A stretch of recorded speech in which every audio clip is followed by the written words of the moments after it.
Gracias, presidente. Yo voy a empezar por dos o tres cosas que hay que aclarar, sobre todo para los que vamos a firmar, aunque sea en disidencia parcial, porque no compartimos el blanqueo, que efectivamente es un blanqueo barato, por más que lo haya mejorado el Senado. Y es un blanqueo de un presidente que dijo que no le importaba de dónde provenga el dinero, y es un blanqueo de una UIF con una UIF que no tiene autonomía. Esto no es culpa de Milei, esto es culpa de un acuerdo del año pasado en esta casa, que cuando en pleno proceso del GAFI se nos pidió que reformemos la ley de lavado, se acordaron un montón de reformas, pero no pudimos acordar que uno de los pocos organismos de inteligencia que funcionan más o menos bien, sea quien sea el gobierno, tenga autonomía. Y debe tenerla porque es una recomendación de un organismo internacional que nos pone o nos saca de la lista gris, y eso tiene consecuencias económicas para toda la sociedad argentina. Pero digo, en ese contexto es que no acompañamos el blanqueo en la primera oportunidad, y ahora frente a la disyuntiva de vuelta en los términos del artículo 88, como decíamos en el plenario anterior, donde sale una media sanción o la otra, firmamos en disidencia parcial, porque si bien reconocemos que es mejor el blanqueo del Senado, tampoco nos parece avalarlo. Pero la Constitución manda y alguno de los dos blanqueos saldrá. Más allá de esa aclaración, quería aclarar otra cosa, porque se dijo en el debate anterior, por más que haya sido un debate de la ley bases, ahora estamos en un paquete fiscal, es decir, en un programa fiscal que en una sola ley consolida lo que el gobierno nacional y muchos de los gobiernos provinciales aparentemente necesitan para este año, para el año que viene, y lo presentaron a este Congreso a través de un mensaje del presidente Milei, donde pide restituir el impuesto a las ganancias a través de un impuesto a los ingresos. Se dijo hace un rato que la alícuota iba a ser del 35%. Yo quiero aclarar una cosa nada más. La alícuota efectiva con la que se empieza a tributar el impuesto es del 1%. La alícuota efectiva que sigue es del 5% en el caso de los casados, creo, y del 8% en el caso de los solteros. Para llegar al 35% hay que ganar muchísimo. Digo, este es, como está diseñado, los trabajadores, no teman, no van a pagar ganancias con el 35% como pagaron en los últimos 20 años. Va a haber una escalerita que empieza con el 1%. Digo, para no engañar a la sociedad, para no asustarla, hay que estudiar mejor o hay que decir bien las cosas, lo que haya sido. Después, respecto del artículo 81 de la Constitución, una breve mención, porque ha habido un debate constitucional en distintos ámbitos y ahora se tiene que dar donde verdaderamente importa, que es en esta comisión, y en el recinto seguramente se dará el jueves. Veo que ya está citada la sesión para las 12 del mediodía. Es cómo se resuelve en los términos del artículo 81 de la Constitución cuando hay diferencias entre dos cámaras. O sea, cuando hay diferencias entre dos cámaras, como explicó anteriormente la diputada Los Peneto, hay distintas formas de resolver las diferencias. Nuestra reforma constitucional ya estaba, más allá de que iba y venía 5 veces en la Constitución de 1853, pero en la Constitución del 94 quedó zanjado que hay una sola Cámara de Origen, hay una Cámara Revisora que trabajan en una sola oportunidad, la revisora, y la de Origen trabaja en 2 oportunidades, por eso tiene un privilegio, porque trabaja en 2 oportunidades y es la que decide. ¿Qué requisitos o qué facultades tiene la Cámara Revisora cuando no quiere tratar? No es que una Cámara vale más o la otra menos. Por supuesto, si la otra Cámara no da conformidad, no va a salir ninguna ley. Pero hay reglas para que esa ley pueda o no salir. ¿Qué opciones tiene la Cámara Revisora? 2 constitucionales regladas y una práctica. Las constitucionales regladas son rechazar en todo la reforma, o sea, la media sanción que le llega, decirle a la Cámara de Origen, yo esto no se lo trato y se lo rechazo, y ese proyecto no puede ser tratado en todo el año que sigue. O puede, por ejemplo, derogarle, es decir, rechazarle artículos por 2/3, para ver si la Cámara Revisora, esa es la única garantía, y lo hizo el Senado en esta oportunidad con uno de los artículos con los que queremos insistir, y ahí brevemente me voy a expresar sobre eso, el artículo 111 del paquete fiscal, es decir, en la revisión del gasto tributario. Esas son las opciones que tiene, pero ¿qué pasa si nos rechazan con 2/3? Tenemos, como Cámara iniciadora, en este caso, como Cámara de origen, una posibilidad y un privilegio, conseguir la misma mayoría de la Cámara Revisora. Si la conseguimos ante misma mayoría, se confirma el privilegio de la Cámara de origen. No hay más vueltas. La otra opción es práctica. Es una opción práctica que es la que está haciendo el Senado hace 2 años y medio, y ya lo hizo en el 2016 para adelante, que es no tratar el tema como hace con boleta única. Sentarse sobre la media sanción de diputados, decirles, yo a ustedes no les voy a dar la más mínima entidad, no te trato el tema y la ley no sale. Pero acá no estamos en ese supuesto. Se trató el tema, no se cajoneó y se mandó con rechazos por mayoría simple, con lo cual esta Cámara puede insistir con la misma mayoría en los rechazos de mayoría simple y con la mayoría agravada, como en el caso del gasto tributario, con la misma mayoría. Y ahí radica el privilegio. Porque además está reconocido el privilegio en que tenemos en algunos temas asignado cuál es la Cámara de origen por la Constitución. O sea, políticamente uno decide si es oficialismo o si es oposición, también como decidimos acá que la Cámara de origen para la recomposición de los jubilados sea diputados y no sea Senado. Tal vez estaba más holgado el número en el Senado, no lo sé, pero acá la política decidió que inicie acá, vamos a tener privilegio y como suelen hacer los oficialismos o las oposiciones, según cómo está el número. Pero la Constitución nos dice que, por ejemplo, en reclutamiento de tropas y en materia impositiva, sí o sí el privilegio lo tiene la Cámara de Diputados. Es decir, la Constitución reconoce un privilegio. No hay dudas. ¿Cuál es acá lo llamativo? Que estamos por primera vez ante un paquete fiscal que tiene 2 títulos que fueron rechazados por mayoría simple por Senado. Y que esos títulos, por supuesto, son relevantes. Pero digo, esa es la diferencia.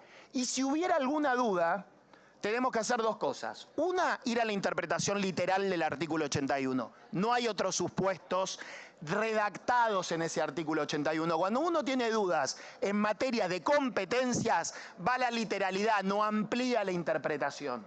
No es lo que corresponde. En materia de libertades, por supuesto, uno hace y en materia de derechos, la interpretación más amplia, la menos restrictiva, la más proclive a garantizar derechos, garantías y libertades. Ahora, en materia de competencia de los poderes, letra fría de la Constitución, si no hay otro supuesto escrito, no se hace. No se supone, si no hay alguna prescripción dictada, no se suponen otras cosas. Y esto lo resolvió la Corte en una cantidad de precedentes. El primero, se habrá dicho innumerable cantidad de veces en esta Cámara, escuchen con Llerena, en 1893 se interviene la provincia de Santa Fe, se interviene con otras provincias, como se interviene creo que con la provincia de Buenos Aires se rechaza, tiempo después se vuelve a tratar la intervención, se interviene solo Santa Fe, sale la intervención federal y quien era el líder de la revolución triunfante de Santa Fe dice, ustedes no me pueden intervenir porque esto no puede volver a ser tratado en este mismo año por el Congreso. Y la Corte dice, tal vez demasiado restrictivamente, que es una cuestión política no justiciable, que solo los poderes del Estado interpretan para sí la aplicación de lo que es prerrogativa exclusiva de ellos, y este precepto de cuestión política no justiciable, con algunas disquisiciones a lo largo de la historia, cuando, por ejemplo, se violan preceptos muy claros, muy arbitrariamente,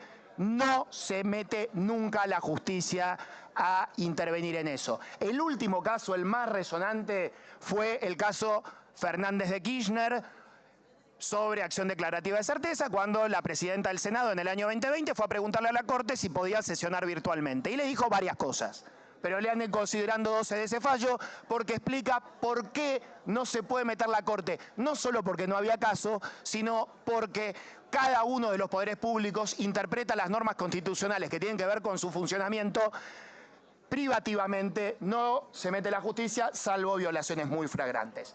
Pero volviendo a Cristina Kirchner, discúlpeme, y volviendo al gasto tributario, a los 2/3 con los que nos rechazó el Senado el artículo 111, ustedes ya saben cómo fue esa votación. Fue bastante escandalosa por el número, no se esperaba que sea rechazado así. Ningún senador debatió en comisión, era un tema junto con tabaco que no se mencionaba. Y no sé si era la madrugada, la mañana, porque todavía no está subida el acta de votación a la página del Senado. Vamos a pedirle a la vicepresidenta, al secretario parlamentario del Senado que la suban.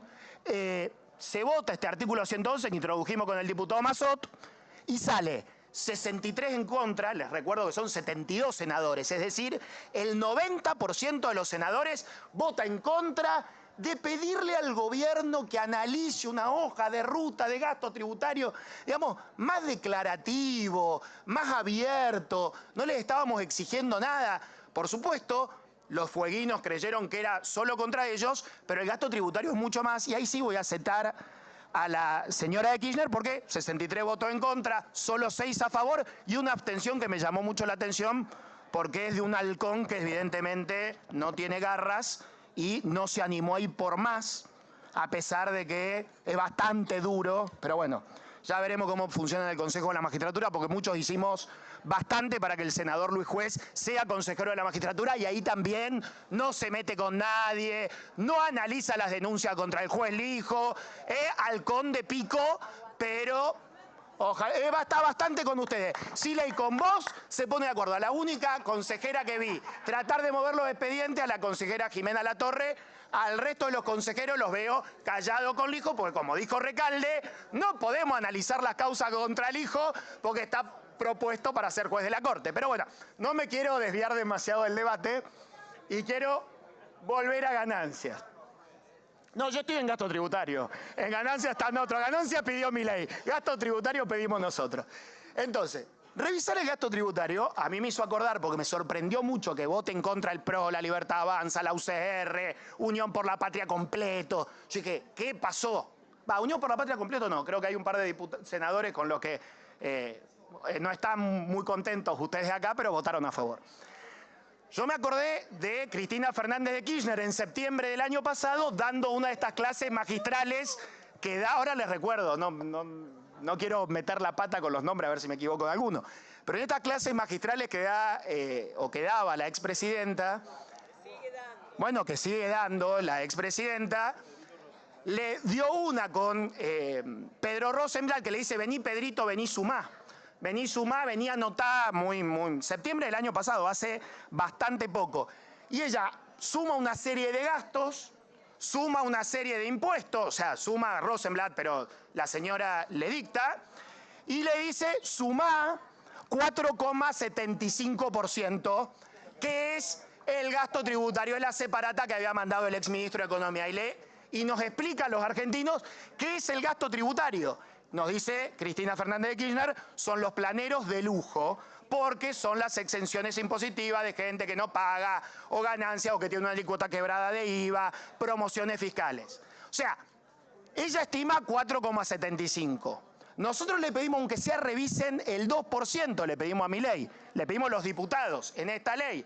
Sus senadores, la enorme mayoría de ellos, votaron en contra. No la escuchan ni a Cristina Fernández de Kirchner. Entonces nosotros acá vamos a insistir con ese artículo. Porque digo, si ella trae el tema, si el exministro de Economía trae el tema, si la coalición cívica trae... No sé qué pensará ella.